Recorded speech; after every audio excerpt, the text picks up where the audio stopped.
வணக்கம்.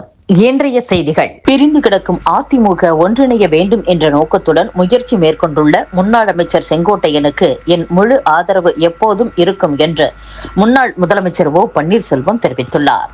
அத்துடன் அவர் எடுக்கும் அனைத்து முயற்சிக்கும் என் வாழ்த்துக்கள். அவர் 10 நாட்கள் அவகாசம் கொடுத்துள்ளார். அதன்பின் பிரிந்து சென்ற அனைவரையும் அழைத்து பேசுவார் என நினைக்கிறேன். நானும் செங்கோட்டையனை உறுதியாக சந்திப்பேன்.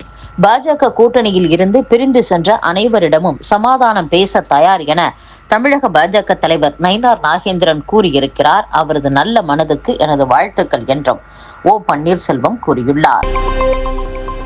தமிழக பாஜக தலைவர் நயினார் நாகேந்திரன் செய்தியாளர்களை சந்தித்தார்.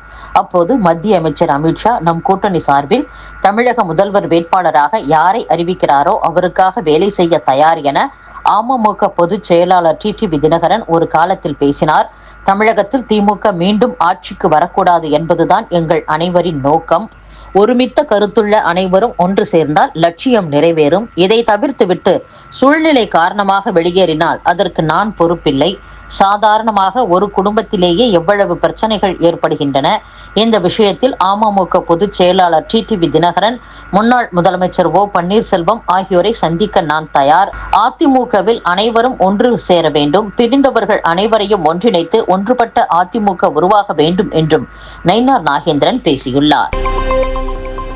பணம், புகழ், வசதிகள் வந்த போதிலும் திருடும் போது கிடைக்கும் மகிழ்ச்சிக்காக கடந்த 15 ஆண்டுகளாக திருட்டு தொழிலில் ஈடுபட்டு வருகிறேன் என்று செயின் பறிப்பு வழக்கில் கைதான திமுகவை சேர்ந்த ஊராட்சி தலைவி வாக்குமூலம் அளித்துள்ளார். சென்னை நெற்குன்றத்தைச் சேர்ந்த வரலட்சுமி என்பவர் காஞ்சிபுரத்தில் இருந்து அரசு பேருந்தில் சென்னை திரும்பிய போது அவரது 5 சவரன் நகையை பெண் ஒருவர் திருடியுள்ளார். இது குறித்து கோயம்பேடு போலீசார் விசாரித்து வந்தனர். திருப்பத்தூர் மாவட்டம் நரியம்பட்டு ஊராட்சி தலைவரான திமுகவை சேர்ந்த பாரதி என்பவரை கைது செய்தனர். அவர் போலீசாரிடம் கொடுத்த வாக்குமூலத்தில், நான் ஆம்பூர், வாணியம்பாடி, திருப்பத்தூர், வேலூர், கிருஷ்ணகிரி என பல இடங்களில் ஓடும் பேருந்துகளில் பெண்களின் கவனத்தை திசை திருப்பி நகை திருடி உள்ளேன். நல்லவள் போல குழந்தைகளுடன் பேச்சு கொடுத்து நகை பறிப்பில் ஈடுபட்டுள்ளேன். கடந்த 15 ஆண்டுகளாக திருட்டு தொழிலில் ஈடுபட்டு வருகிறேன். திருடிய நகைகளை விற்று கிடைத்த பணத்தில் சொந்த ஊரில் வணிக வளாகம் கட்டியுள்ளேன்.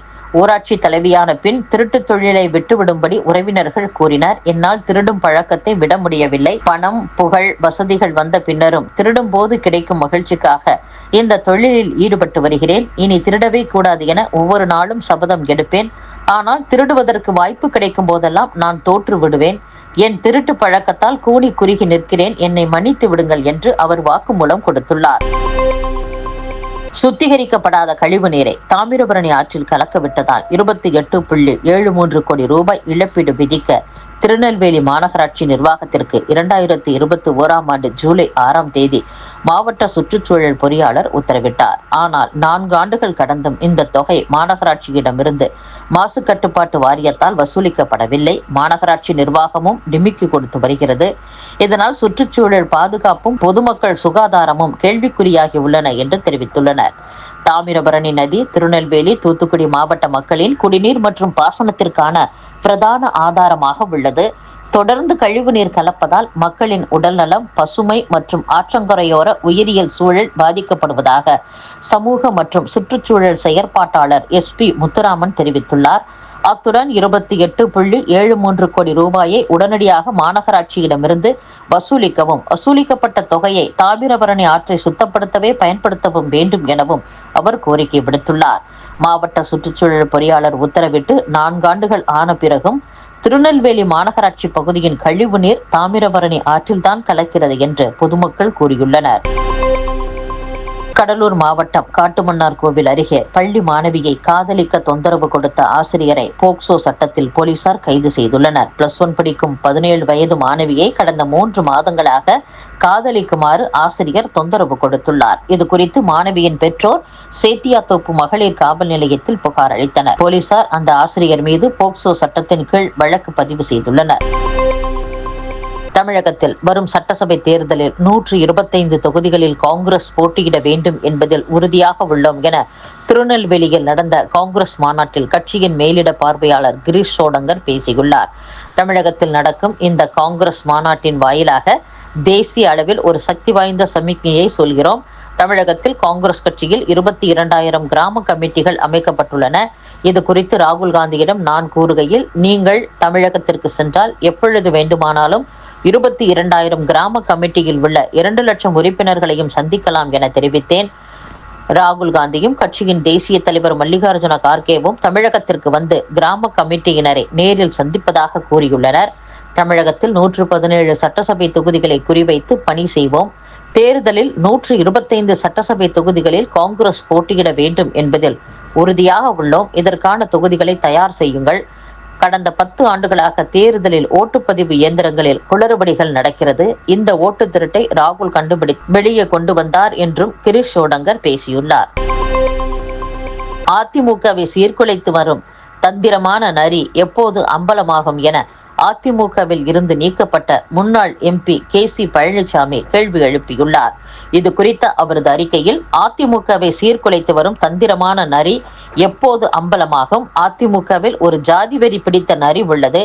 ஜெயலலிதா காலத்தில் ஜாதி வெறியன் என முத்திரை குத்தப்பட்டு அமைச்சரவை மற்றும் கட்சி பொறுப்புகளில் இருந்து நீக்கப்பட்டு ஓரம் கட்டப்பட்டது. அந்த நரி ஜெயலலிதா இருக்கிற வரை முகவரி இல்லாமல் இருந்தது.